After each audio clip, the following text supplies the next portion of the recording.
So the next thing I did yesterday for prep is I prepped a bunch of onions and green peppers. And this was the remainder of the green peppers from the peck that I bought. And then this is the remainder of the jalapeños that I had. I just diced that up small. And then obviously we have garlic out to make our chili. I also started soaking our black beans for our chili. And you can do that a few different ways. So I just have them in a bowl here and I was soaking them since yesterday. You can soak them overnight. You can pre-boil them on the stove, but it was just easier for me for all the burners that I had going yesterday to just let them sit here peacefully on the counter. Now, since we are making chili, I actually don't have a lot of ground beef left. You can use any ground meat that you like in your chili. You can also use a roast if you have it. So I have an English roast here that we're gonna be browning up and using. I also have about 1.5 pounds of ground beef left because I made a little bit of chili for us for dinner last night.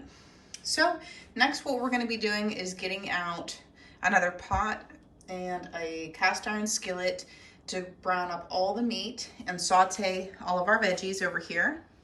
So we're gonna get to it. And then we can add it to once everything is browned and sauteed, we're gonna add it back into our big pot here with our tomatoes. And then we'll add our beans in that are drained and sorted through. I also have some canned kidney beans and another can of black beans if I need some more beans to add to that. But all right, guys, here we go. All right, guys, so our pot for our veggies is nice and preheated. So I'm gonna add in the onions, the green pepper, and our jalapeños so that they can cook down.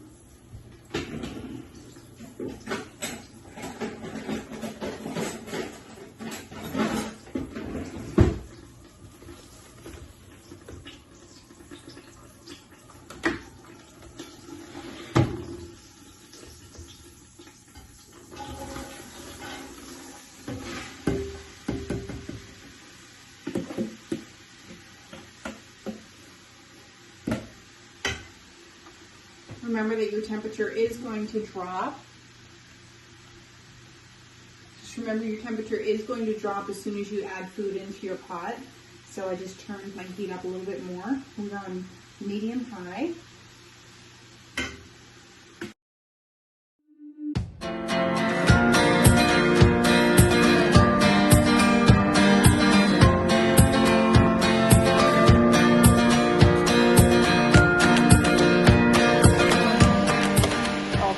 Colors in here. We're just going to give this a little stir.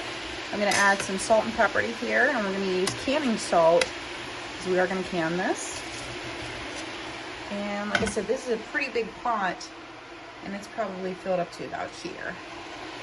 So we're just going to saute these down. These are going to cook for a while since there's so much in here. Alrighty, guys, so here we are on to the next step. I have already rinsed our English roast. This is one of the bigger roasts that I had to try to compensate for the protein in our chili. I've also seen in my ball cookbook where they do use a roast instead of ground beef. So because I only have 1.5 pounds of ground beef, I figured this would be a good time to use up one of my big roasts that I have. All right, our pan, I have a cast iron skillet. It is heating up with some olive oil. So next, now that this is patted dry, because you want to pat this dry so that it'll give you a really nice sear. So make sure it's all patted dry nice on both sides. Next, I'm going to season both sides. Make sure not to cross-contaminate and wash your hands in between each time that you are touching meat.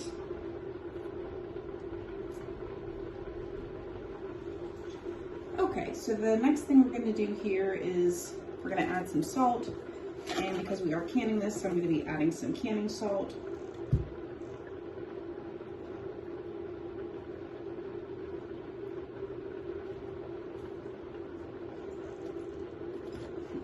and pepper.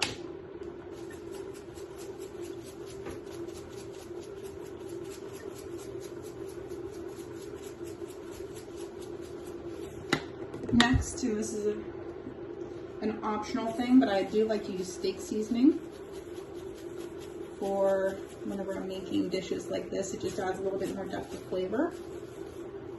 Be very surprised how much flavor you can get out of steak seasoning. All right, and that is it for the roast. Now I'm just going to press these seasonings in.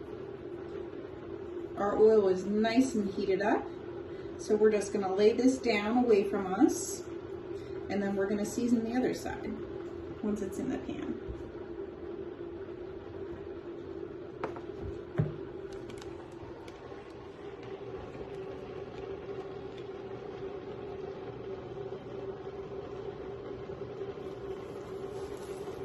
So take it and just lay it right away from you.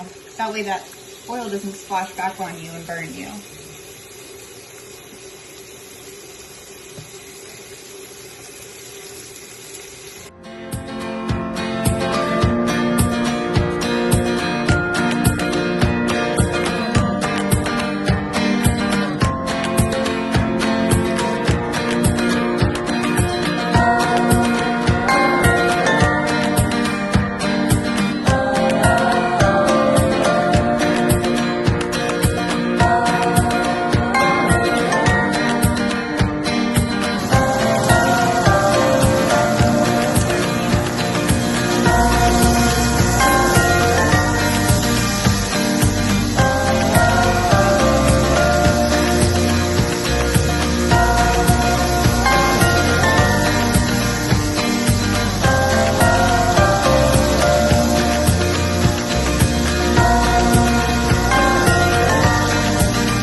Alrighty guys, so now our roast is done searing. I still have the flame on because I have to brown up my ground beef. So I'm just going to now take it with 2 tongs right into my tomato. Just give it, make sure it's buried. And then as soon as I'm done browning my rest of my ground beef, I'm going to be putting it on my back stove here so that it can start to simmer.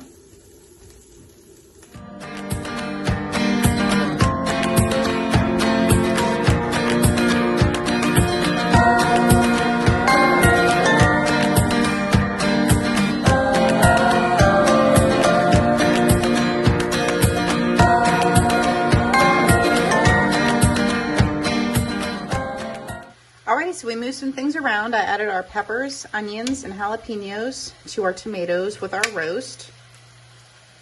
I'm just going to give this a little mix. Our burner is on about a medium high. Okay, this is going to come up to a simmer.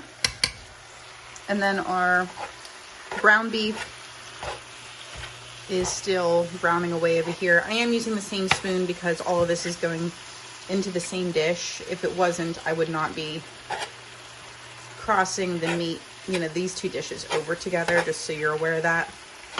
But it's all going together as soon as this browns up. So, all right, so yeah, so basically we're gonna wait for that to brown. We'll put it in here in our big pot, and then we're gonna let this stew for a while. And then, because our roast still needs to cook on the inside, and then we're going to start our seasoning. So I'll bring you back here whenever we're seasoning this for more of that chili flavor. And then the last thing to go in here would be the seasonings and the beans. So I'll see you guys back here soon. Alrighty guys, so now we're gonna go in with our seasonings. I did put our black beans that we're soaking in there already.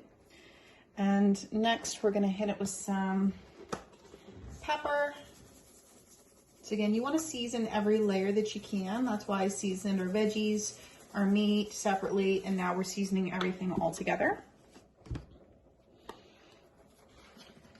Then I'm gonna add some paprika.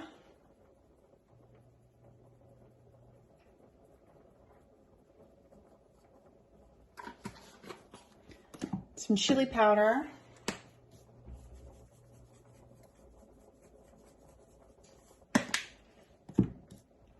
Onion powder.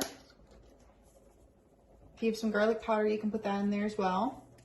I have minced garlic I'm gonna add in.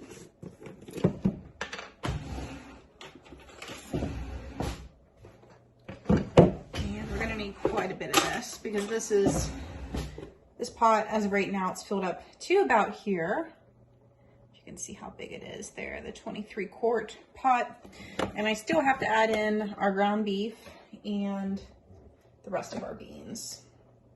So I'm just gonna do about 3 heaping tablespoons of our garlic for right now. I'm gonna add in some Italian seasoning. Some people don't like to add in oregano whenever they can, but use that to your own discretion. Maybe just try a little bit first and see if it bothers you or if you like it, and then go from there. And then I'm gonna add in some parsley. Okay. And then I drained our ground beef. I put it in a colander with some paper towels. You wanna make sure that your beef has reached the actual browning stage, not just the gray stage. That way you can start to get all those beautiful flavors out of there.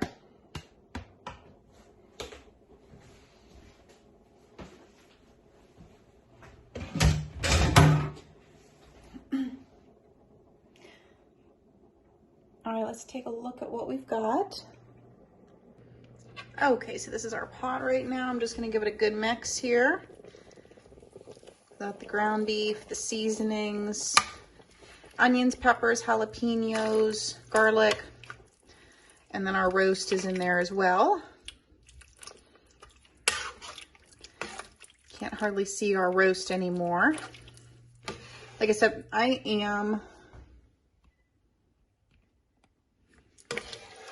going to add in some more beans here. To my left, I have some more black beans as well as some kidney beans. And I'm gonna just add those in until I feel that it has enough. But I have 1, 2, 3, 4. I have 5 cans over here, so I should have plenty. I'll probably start with 3 and see if I need to add any more. But yeah, we're gonna just let this simmer on the stove here.